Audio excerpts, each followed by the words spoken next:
warahmatullahi wabarakatuh. Perkenalkan, nama saya Fitri Anjarwati, NIM saya 1021800050. Saya akan mempresentasikan tentang manajemen permodalan lembaga keuangan mikro syariah. Yang pertama yaitu pengertian manajemen permodalan. Manajemen permodalan secara tradisional, modal didefinisikan sebagai sesuatu yang mewakili kepentingan pemilik dan suatu perusahaan. Manajemen baik harus menggunakan semua perangkat operasional agar mampu menjadi kepercayaan masyarakat.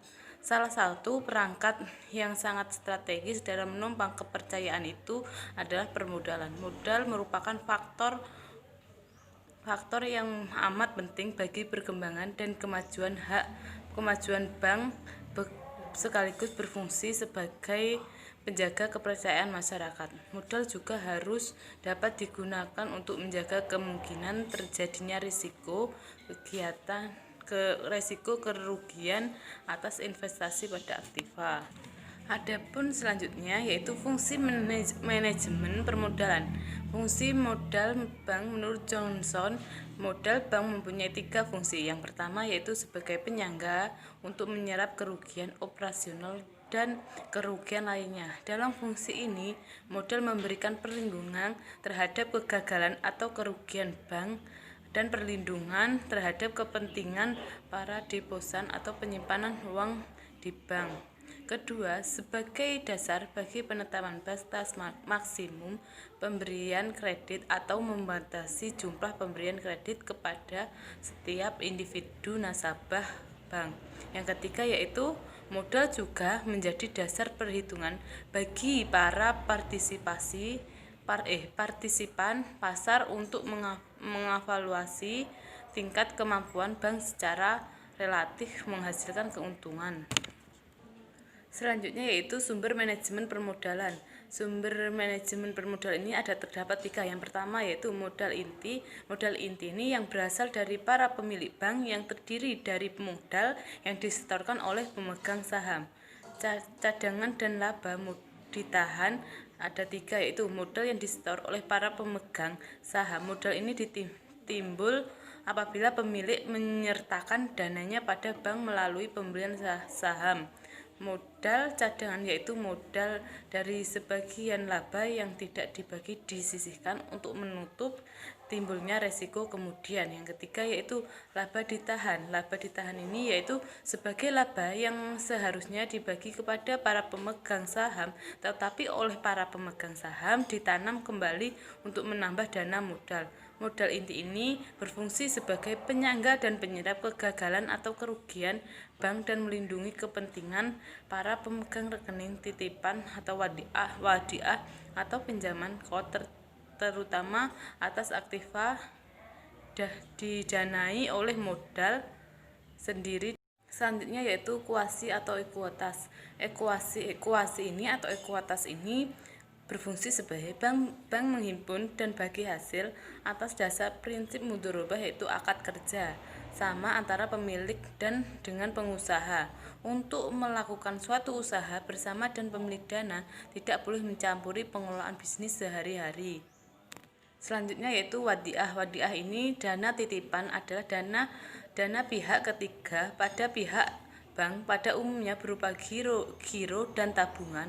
Pada umumnya motivasi utama untuk menitipkan dana pada bank adalah keamanan mereka dan memperoleh kekuasaan untuk menarik dananya kembali. Selanjutnya yaitu faktor permodalan. Faktor permodalan ini meliputi evaluasi terhadap kecukupan modal dan kecukupan pengelolaan permodalan. Dalam melakukan perhitungan permodalan, Bank Umum Syariah mengacu pada ketentuan yang berlaku mengenai kewajiban penyediaan modal minimum bagi Bank Umum Syariah. Selain itu, dalam melakukan penilaian kecukupan modal, Bank Umum Syariah juga harus mengaitkan kecukupan modal dengan resiko. Semakin tinggi resiko, semakin besar modal yang harus disediakan untuk mengantisipasi resiko tersebut. Selanjutnya yaitu kecukupan modal bank syariah. Tingkat kecukupan modal bank dinyatakan dengan suatu mikro tertentu yang disebut rasio kecukupan modal atau kapital atau tingkat kecukupan modal ini dapat diukur dengan cara antara lain yang pertama yaitu membandingkan modal dengan dana-dana pihak ketiga. Dilihat dari sudut perlindungan kepentingan, para deposan atau perhitungan antara modal dengan pos-pos pasifa merupakan petunjuk tentang keamanan simpanan masyarakat pada bank. Yang kedua yaitu membandingkan modal dengan aktiva berisiko. Ukuran kedua inilah yang menjadi kesempatan yaitu organisasi bank sentral dari negara-negara maju yang disponsori oleh Amerika Serikat, Kanada, negara-negara barat, Jepang. Kesepakatan tentang ketentuan permodalan itu dicapai pada tahun 1988 dengan menetapkan yaitu rasio minimum yang mendasarkan kepada perbandingan antara modal dan aktiva berisiko.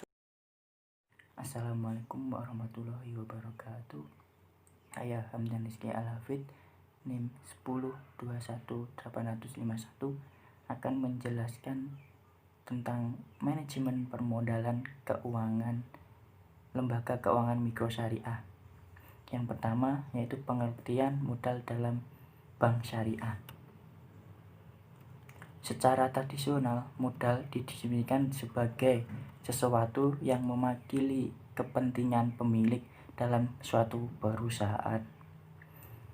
Modal terdiri atas dua bagian, yaitu modal inti dan modal pelengkap. Yang pertama, modal inti itu terdiri dari modal sektor, agio saham, modal sumbangan, cadangan umum, cadangan tujuan, laba ditahan, laba tahun lalu, dan laba tahun berjalan.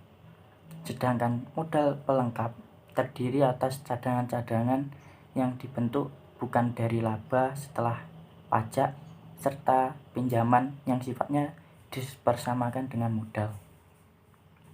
Yang ketiga atau pembahasan yang selanjutnya yaitu fungsi modal bank syariah. Sebagai unit bisnis tidak bisa lepas dari yang namanya modal. Sebagai beroperasi setidaknya bank dapat dipercaya. Tahu tidaknya bank merupakan salah satu hal yang mempengaruhi terhadap pelaksanaan bank itu sendiri. Menurut Johnson & Johnson, sebagaimana yang dikutip oleh Muhammad, ada tiga fungsi bank. Yang pertama sebagai penyangga untuk menyerap kerugian operasional dan kerugian lainnya. Dalam fungsi ini memberikan perlindungan terhadap kegagalan atau kerugian bank dan perlindungan terhadap kepentingan para deposan. Yang kedua, sebagai dasar untuk menetapkan batas maksimum pemberian kredit. Yang ketiga, modal juga menjadi dasar perhitungan bagi para partisipan. Dan sementara itu, menurut Brenton Levitch mengumumkan ada 4 pokok fungsi modal. Yang pertama, untuk melindungi deposan yang tidak diasurasikan pada saat bank dalam keadaan insolvable dan likuidasi. Yang kedua, untuk menyerap kerugian yang tidak diharapkan guna menjaga kepercayaan masyarakat bahwa bank dapat terus beroperasi. Yang ketiga, untuk memperoleh sarana fisik dan kebutuhan dasar lainnya yang diperlukan untuk menawarkan pelayanan bank. Selanjutnya yaitu sumber-sumber pemodalan bank. Pada dasarnya, dilihat dari sumbernya, dana bank syariah itu terdiri atas modal. Yang pertama yaitu modal. Sumber utama dana bank syariah adalah modal inti dan kualitas. Modal inti adalah modal yang berasal dari pemilik bank yang terdiri dari modal yang disetor oleh para pemegang saham. Sedangkan ekuitas adalah dana-dana yang tercatat dalam rekening-rekening bagi hasil atau mudharabah. Yang kedua yaitu titipan, salah satu prinsip yang digunakan bank syariah dalam memobilisasi dana adalah dengan menggunakan prinsip titipan. Adapun akad yang digunakan dalam prinsip ini adalah al-wadi'ah. Pengertian dari al-wadi'ah adalah secara bahasa dapat diartikan sebagai meninggalkan atau meletakkan sesuatu untuk dipelihara atau dijaga. Sedangkan menurut istilah, memberikan kekuasaan kepada orang lain untuk menjaga barang atau hartanya dengan cara terang-terangan atau dengan isyarat.